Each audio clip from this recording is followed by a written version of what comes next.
as I've mentioned many times before, Ron DeSantis in Florida is really going after education. He is literally trying to dismantle the public education system in his state. In the process, he's putting trans students at risk. He's putting students of color at risk. He's putting gay families at risk, but he doesn't care, right? He is all in on making sure that Floridians are entirely ignorant of American history and basically hate everybody who's not white or male, I suppose. So a couple of things about this. The fact that Democrats aren't going all in on very loudly objecting to what DeSantis is doing and getting away with, by the way, is absolutely mystifying. Have we learned nothing from the Virginia gubernatorial race in 2020? Seriously, Glenn Youngkin is just, a little Nazi in a sweater vest. He is not moderate. He is not reasonable. And the fact that Democrats don't understand that Youngkin's success was a green light for monsters like DeSantis to go down the same road and use critical race theory and reparations as rallying cries against educating our students about American history is insane to me. I mean, it would be so easy for Democrats to stand up and say very clearly, this is wrong, this will not stand. I mean, Dems, listen, they already accuse us of being woke. So please wake the fuck up and do something. Otherwise, this will be a disaster for us in 2024. Because now you have Donald Trump jumping on the bandwagon. He's releasing these videos in which he's saying absolutely insane things like schools should focus on the nuclear family because, that really worked out well for the Trumps. Okay. Like my grandparents had a nuclear family and they basically destroyed every single one of their 5 children. And Donald couldn't stay married for the life of him until he finally found somebody who he figured out a way to pay enough to or something. I don't know. But the focus on the nuclear family is just another way to stir up prejudice against non-traditional families, right? He also has been talking about the idea of letting parents vote for who will be principal, because it's not like educators or professionals or anything.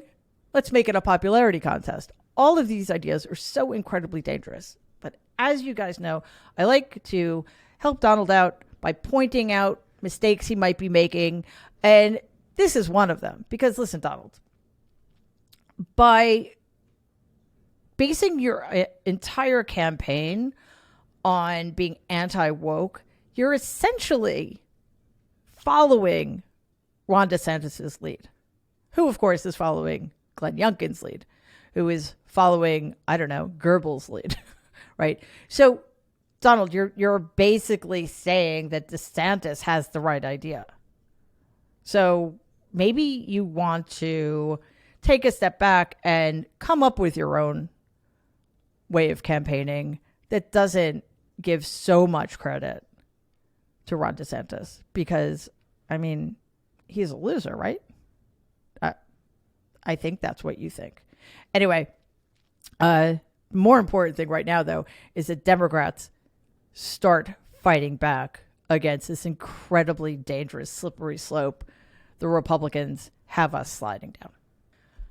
It's almost impossible not to talk about Florida these days because so many terrible things are happening down there. In addition to the latest solution to mass shootings, which is to let everybody in the state, whether they're qualified or not, or mentally ill or not, or somebody who's committed domestic violence or other crimes or not, to carry a concealed weapon at any time they wish in public. Okay. So other than that horror, we also have the fact that Florida schools are requiring female athletes to report their menstrual cycles. Just the idea of it is so horrifying. I think, why are parents okay with this? First of all, I don't even understand, like, what is it for? I mean, I understand that it is just another arrow in DeSantis's quiver to make sane people horrified and feel helpless.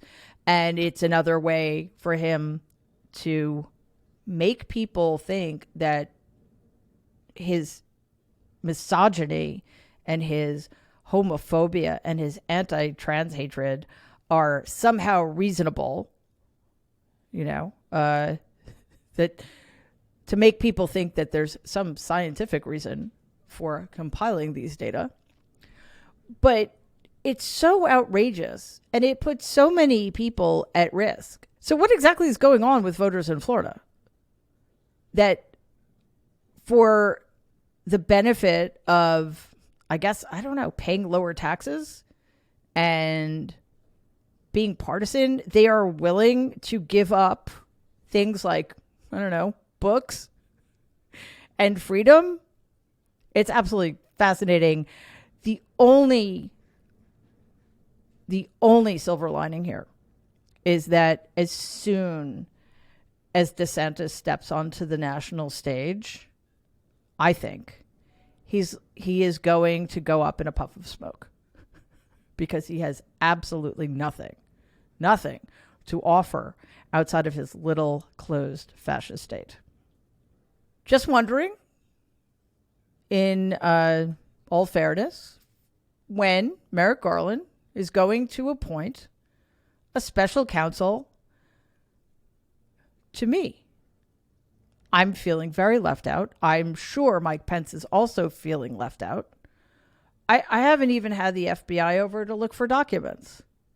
This is just outrageous. And I seriously hope that Mr. Garland understands how unfair it is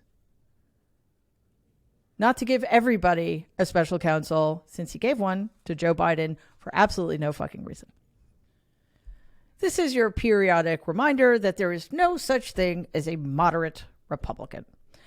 Governor Sununu of New Hampshire has convinced some people that he is a moderate Republican because he mocks Donald, and he has pushed back against some of the more extreme anti-trans rhetoric and anti-choice rhetoric. But, first of all, this is an adult human being who uses the word woke unironically. Okay? So anybody who uses the word woke the way Republicans use the word woke is not somebody to be taken seriously. Secondly, despite his mockery of Donald, guess what Sununu told reporters this last week? If Donald gets the Republican nomination, he will vote for him.